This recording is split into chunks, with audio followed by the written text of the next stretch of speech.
Qabeenyota waaqni nu kenne keessa inni jalqaba fayyaa kenna. Fayyaan kenna waa hunda caala. Nami gaafa keessa isaa fayyaa ta'e andi isaallee fayyaa ta'a. Nami tokko bara keessatti si miidheera jechuun nama hundinuu si miidhaa nami namaan fayyadu jechuudha. Sababa ebeluu tokkochaati nama hunda bakka tokko liqannee maqaa balleessuu hin dandeenyu. Barri kuni bara milkiitiin. Barri kun bara milkii ta'uu ka danda'u gaafatti irratti hojjatte. Wanni kamiyyuu irraa akka hojjannu gaafata. Ka hojjatuufillee hin bariiti, ka hojjanneefillee hin bariiti. Ka jaraafuullee hin bariiti, ka deemaa jiruufillee hin bariiti. Bariitee hinuma ifumaa deemaa dhiite. Lafa dhiyee bari'u kana keessa sitti waa dhiyee baruu keessa hojjeta malee latti akkuma fi kana dhiyaatumatti bariiti. Atammoo lafarratti itti guddataa ka deemtu yookaan itti jijjiirama ka deemtu tokkoof tokko siidha.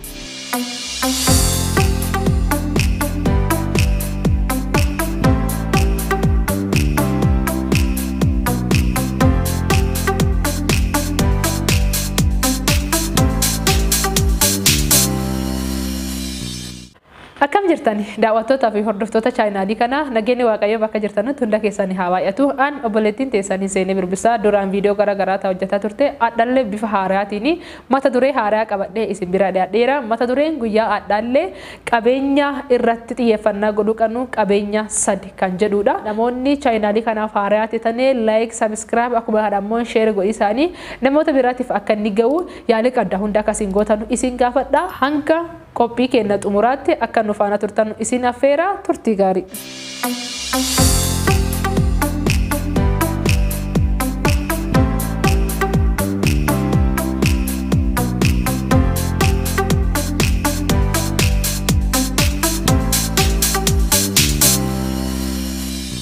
Hayyeen daawwattoota keenya akkam jirtani nageenyi waaqayyo bakka jirtanutti isiniif haa ta'u jedhee irra deebi'ee isin nagaa si fuudheera torbaan gaarii irraa turtani abdii qaba.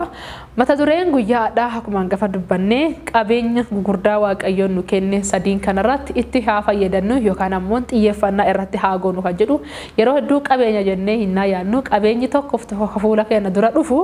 qarshii dhugaadha. Qarshiilee qabeenya keessaati isa tokko. Garuu qarshiilee akkuma jirutti qabeenyi gurguddaa waaqni nuuf kenne ka akka malee xiyyeeffannaa nuti irratti yeroo hedduu hin tolchine qabeenya wal fakkaataa qabeenya sadi ilaalla. Qabeenyota waaqni nuuf kenne keessa inni jalqaba fayyaa kenna. Fayyaan kenna waa hunda caala. Nami gaafa keessa isaa fayyaa ta'e andi isaallee fayyaa ta'a. Nami gaafa keessa isaa fayyummaa itti dhagame wanni ala jirtu martinuu fayyaa ta'etti argamte. Nami gaafa keessa isaa fayyaan ta'e alli fayyaa ta'etti mul'atuu hin danda'u. Waan sila dhaggatiisaa fi sila waan galmaan geessaa fi yaalii goon hundisaa fayyaa kennarra caalan. Wanni nu arginu qabeenyi kenna namooti nuti itti deemnu wanni sila dhaggatiisaa tattaaffii goonu barumsa kenna teemu wannummaan kamiyyuu fayyaa kenna waan dura aan sodon ta'e fayyaa kennarraa waa aan. Fayyaan kenna qabeenyota caala hunda caala. Jalqaba hunda caala lubbuun jiraachuun waa hunda caala itti aansinee ammoo eega lubbuun jiraanne duuba fayyaa ta'ee jiraachuu ammoo qabeenyota hunda caala. Wanni nuti sila dhaggatiisaa fi yaalii goonu kamiyyuu waan fayyaa kenna walitti dhufee waan fayyaa kenna caalumati. Jalqaba gaafa keessi kenna fayyaa ta'e alli kenna illee fayyaa ta'a. Gaafa keessi kenna nagaa ta'e alli kenna illee nagaa ta'a. Gaafa keessi kenna gammachuu nu dhaga'ame alli kenna illee waan goonu illee gammachuu ta'a. Yoo keessi kenna hammeennaan guutame yoo keessi kenna dadhabbinnaan guutame yoo keessi kenna dhiboon guutame alli kenna gaarii ta'uu hin danda'u. Tokkoof tokko wanni nuti xiyyeeffannaa irraa kennuu dandeenyu qabeenya kenna.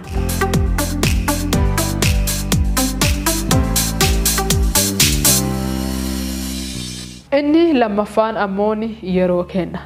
Addunyaa kana keessa namooti bebeektota jennee nuti hinnu yookaan ammoo wantoota hedduun ka addunyaa kanarra dhiibbaa uumaa jiranuu fi garaagarummaa namoota kaanii maaliidha neenna gaafatane garaagarummaa itti fayyadama yerooti. Waaqayyoo hunda kennaafiyyuu qabeenya wal qixa inni nu kenne keessaa inni lammaffaan yeroodha. Hunda kennaafi waaqayyoo wanti inni nu kenne inni lammaffaan yeroo wal qixaa nu kenneera. Hunda kennaafuu ka dhiitee bariitu 24. 24 dhiitee bariite kana keessatti namoonni kun irratti odoo hojjetin ku ammoo irratti hojjete addunyaarra dhiibbaa uume. Maan godhee waan barbaadu isa irra hojjetiisan. Namooti beekumsaan bebeekamaneeranu yeroo ifii beekumsaa fudhatiisarraa waan kennaneef. Namoonni dandeettii garaagaraatiin addunyaarratti dhiibbaa uumuu jiranu dandeettii san beekisaa fi yeroo ifii waan kennane. Namoonni jaalalaan jireenya jaalalaatiin milkaanee deemu ka jiranu ka isin beektanullee yeroo ifii jaalalaaf waan kennaneef. Waan barbaannu kamiifiyyuu wanni nu gaafatu tokkoof tokko jiraate yeroo kenna. Yeroo kenna waan feenu sarratti irra hojjenne akka qabeenya gurguddaatti ilaalle yoo irratti hojjenne addunyaa kana keessa waa hojjetu barbaanne waan milkeessuu barbaanne kamiyyuu addaan jalqannee milkeessuu irratti hin dandeenye. Garuu yeroo nu kenname kana beennee yoo irratti hojjetin waan kamiyyuu in tolchiisa don ta'in halchiisa qofarraan. Dargaggoota keessattuu yeroon kun yeroo isin tolchitan malee yeroo isin halchitan uumate. Ganna 20 wayii keessa teessanii ganna 18 20 21 tokko diddamii lama soddoma keessa jiraattaniiti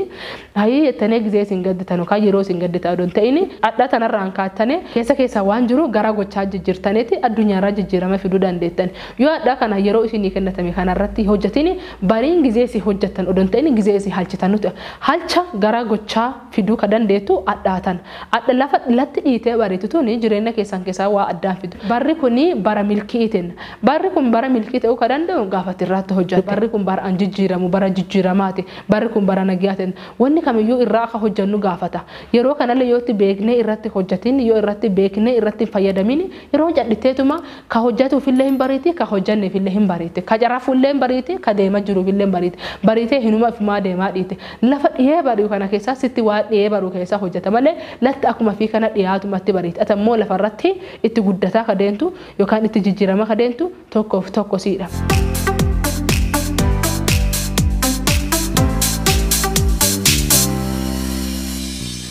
Yeroo tokko nami wayii akkana naan jedhe nami yoomiidha guddina kadhaasisuu naan jedhe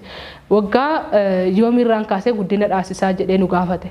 gaaffii sanii namooti tokko deebisisaa yaani godhanii namooti tokko ana walitti qabii gaaffiin sun nama hedduu irratti ulfaate gaaffiin sun gaaffii akkana jedhu nami haga yoomii guddata kan jedhu nami haga yoomii guddata gaaffiin kun isinillee fi gaaffii ta'ee isin birallee haadhaatu tokko deebisuu dandeettan tokko haa kiyya yeroo sanii gaaffii isinii ta'uu danda'a nami haga inni guddatu haga gadhaa haadhaa keessa jiru jedhe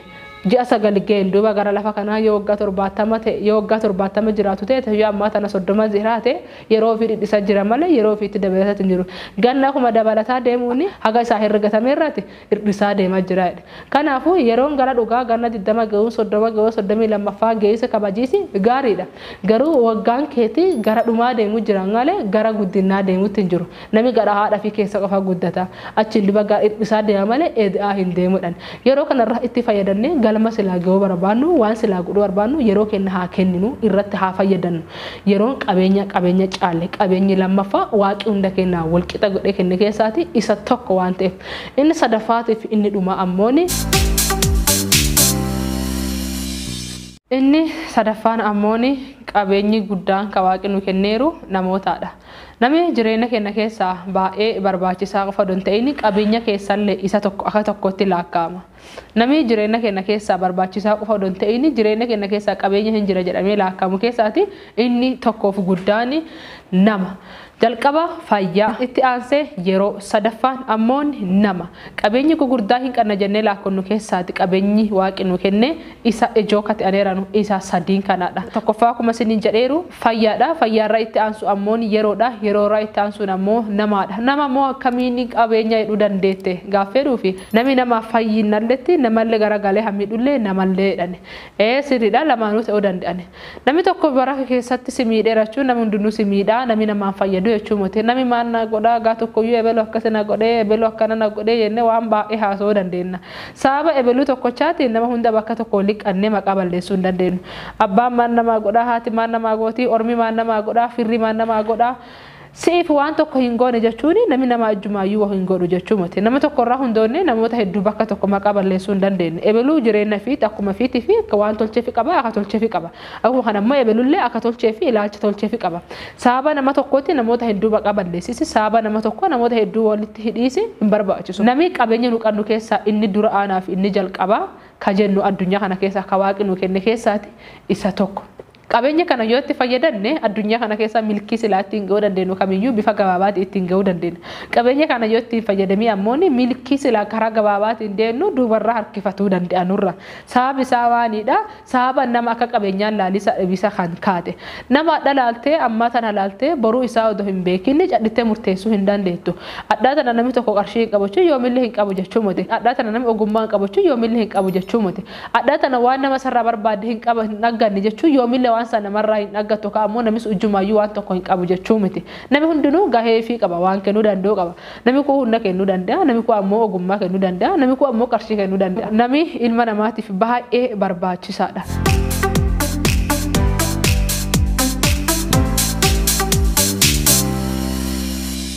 dogongorri baay'inaan namoota hedduu biratti hojjetamu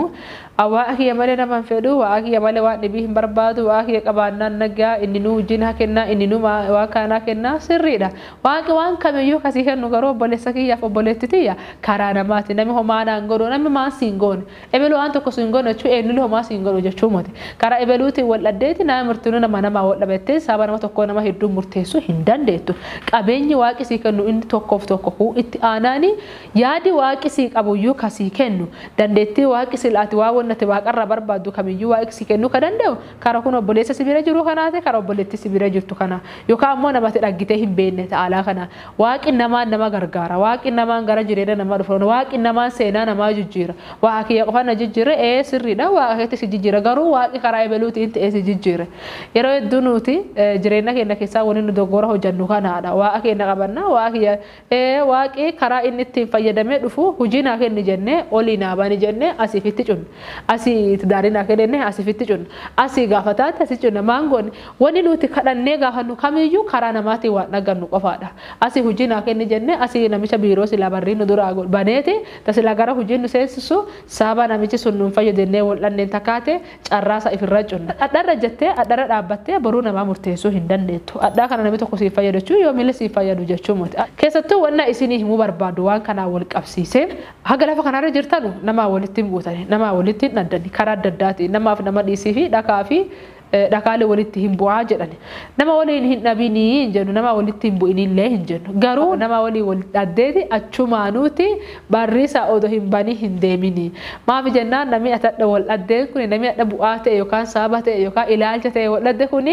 gara garee nama barriisii ta'uu danda'u keessaa nama tokko ta'uu danda'a nama tadha biyya keessatti waan gaarii goote nama tadha biyya keessatti haqa beenyaa gooteetti fayyadamtee waliin jiraatetti barii jireenya keetii fi bara keetii fi barrii jalqabaa ta'ee jireenya keetii fi sababa jijjiiramaa ta'uu danda'a. Namni addarra teettee hundeessitee boruu isaa murteessuu hin dandeettu. Eessa akka nama wal dhaggitu hin beektu. Eessa akka namni sussii fuullaa hin beektu. Haga dandeette jireenya kee keessatti namoota si bira jiranuuf carraa argatte hundarratti namaaf gaarii godhisaaf namaaf fayyadisaaf yaalii godhi. Maan namarraa fayyadaman jedhin maan nama fayyadate nama. Fayyadaa nama irraa argattu don ta'in fayyidaa namaa kennutu irratti xiyyeeffannaa godhe. Achiin duubaadhaan namoota haqa qabeenyaa qabachuu kan dandeettu. Namni waan tokko hin fayyadne addunyaa kana keessa jiru martinuu faayidaa ala ka dhufeeru jiru waa irra fayyadamtu yoo ilaalte yookaan namni sun waan si fayyadu yoo si waan si kennu yoo ilaale malee faayidaa ala namni lafa kanarra jiru daa'imni ganna shaniitu faayidaa fi dandee qaba daa'ima ganna shanii asirra dhaabbattee kaatee boruu isa haasoo hin dandeettu nama dha qabeenya qabu barii qabeenya dhabaachuu danda'a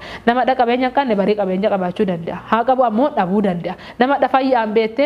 nama adda fayyaan beettu barii dhiboo keessa arguu dandeetta ka dhiboo beettu ammoo fayyaara arguu dandeetta addarra dhaabbatteetti nama kamalee du'aa rakkoo lubbuun keessa baata jedhamu inni jiraateeti hafayyaalessi kaleessa isa lubbuun jiru gargaaruu dhabe gara galeessu ammoo dhukkubee ku ammoo gara galee jiraachuu danda'a maafennaan boruun ta'e harka keenyarra hin jirtu wanni harka keenyarra jiru ammaa tana qofa kanaafu qabeenya keenya gurguddaa ka waaqi nu kenne isa sadii kanarratti xiyyeeffannaa haa goonu fayyaa keenyarratti xiyyeeffannaa haa goonu yeroo keenya irratti waan barbaadu yeroo keenya waan barbaanne irratti haa jijjiiru waan barbaanneef haa kennu sadaffaan ammoo namoota haga dandeettan hunda